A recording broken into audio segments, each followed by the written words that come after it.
Hello दोस्तों, तो हम लोग पिछले वीडियो में टेंस स्टार्ट किए थे और टेंस का पहला जो है फॉर्म वो हम लोग पढ़े थे। पहला पार्ट पढ़े थे प्रेजेंट इंडेफिनिट टेंस। तो आज हम लोग प्रेजेंट इंडेफिनिट का टाइप्स लेकर आए हैं। तो आज हम देखते हैं टाइप। तो सबसे पहला टाइप्स ये है कि मैं, वह और तुम अंग्रेजी पढ़ते हैं। तो जब भी इस तरह के सेंटेंस हो जिसमें तीनों पर्सन मौजूद हो, तीनों person means what, first person, second person और थर्ड पर्सन। फर्स्ट पर्सन में क्या हो जाता है, आई बी, यू हो जाता है, और जो बाद बाकी बच गया वो सारा थर्ड पर्सन। तो इसमें देखिए मैं, वह और तुम तीनों पर्सन आया। तो जब भी इस तरह के सेंटेंस आपको मिलेगा जिसमें तीनों पर्सन मौजूद हो, तो हमेशा हमको यूज करना है रूल नंबर 231।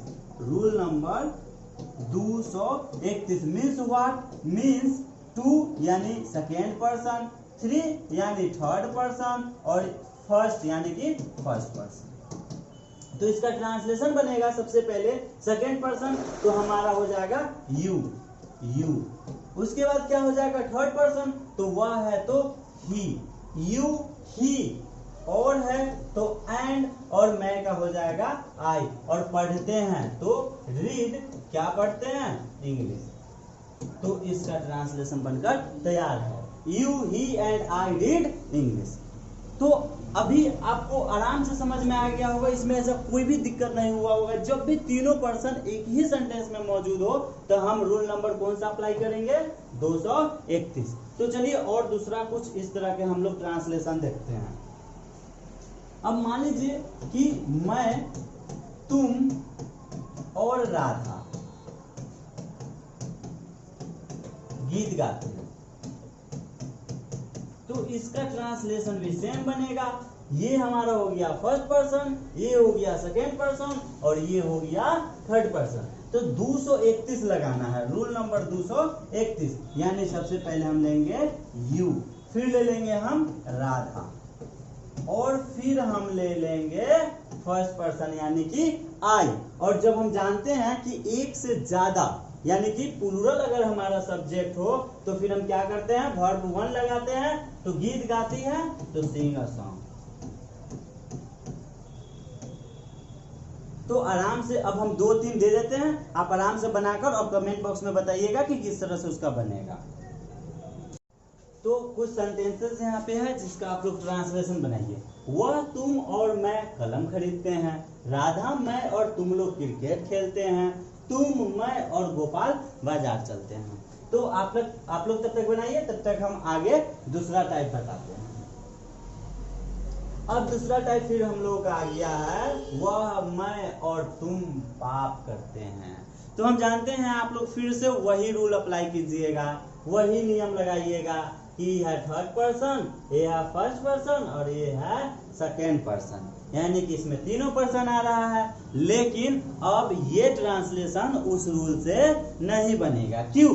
क्योंकि समझिए, जब भी एक ही सेंटेंस में तीनों पर्सन मौजूद हो और उससे गुण या फिर अवगुण का अगर हमको पता चले, गुण या फिर अवगुण का पता चले, उसमें हम रूल नंबर अप्लाई करेंगे 123। Rule number 123। अगर नॉर्मल सेंटेंस है तब अप्लाई करेंगे 231, और अगर गुण अवगुण बता रहा है, बुराई बता रहा है, अच्छाई बता रहा है, उसमें हम लोग अप्लाई करेंगे रूल नंबर 123। तो इसको चलिए बनाते हैं। तो फर्स्ट पर्सन हो जाएगा हमारा आई, उसके बाद हो जाएगा हमारा यू, और फिर हमारा क्या हो जाएगा, एंड ही कमिट।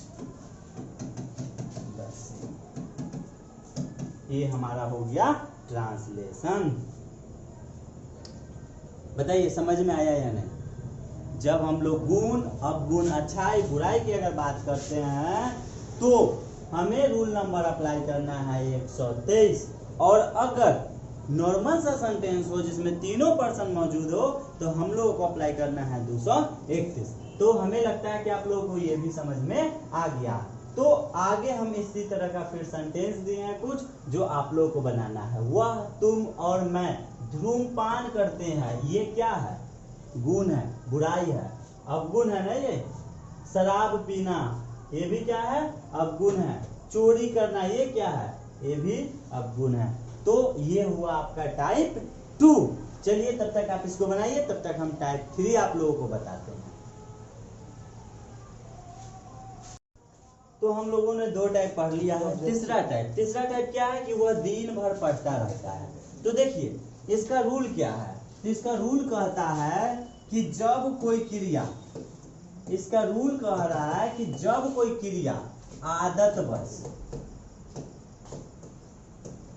स्वभाववश, मजबूरीवश,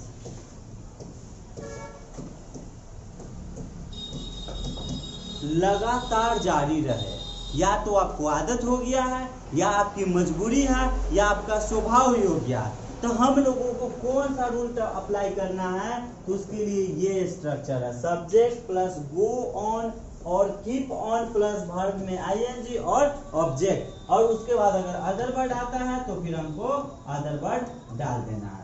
तो चलिए बनाते हैं। तो सबसे पहले हमारा सब्जेक्ट है वह। तो अगर हमारा सब्जेक्ट वह है तो वह के लिए हम या तो गोज ऑन लेंगे या कीप्स ऑन लेंगे। तो ही गोज ऑन। उसके बाद कहता है वर्ब में आईएनजी, तो हमारा वर्ब है पढ़ना, तो he goes on reading, he goes on reading, और अदर वर्ड हमारा हो जाएगा दिन भर, तो ये हो जाएगा हमारा होल डे। तो भाई मेरे आपको समझ में आया होगा कि अगर किसी सेंटेंस में हमें पता चले कि कोई भी क्रिया लगातार जारी हो और जारी होने के पीछे उसका रीजन स्वभाव हो, आदत हो या मजबूरी हो, तो हम लोग कैसे बनाएंगे ट्रांसलेशन उसका, तो सब्जेक्ट प्लस गो ऑन और कीप ऑन प्लस वर्ब में आईएनजी और फिर ऑब्जेक्ट और फिर उसके बाद अदर वर्ड। तो हम आगे कुछ आपको इसी तरह का टाइप्स दे रहे हैं, इसको आप बनाने की कोशिश कीजिए। वह दिन भर सोता रहता है, बेचारे की मजबूरी होगी, कमजोरी होगी। वह बे लोग दिन भर काम करते रहते हैं, पैसे की कमी है। सीता रोती रहती है, समझ रहे हैं।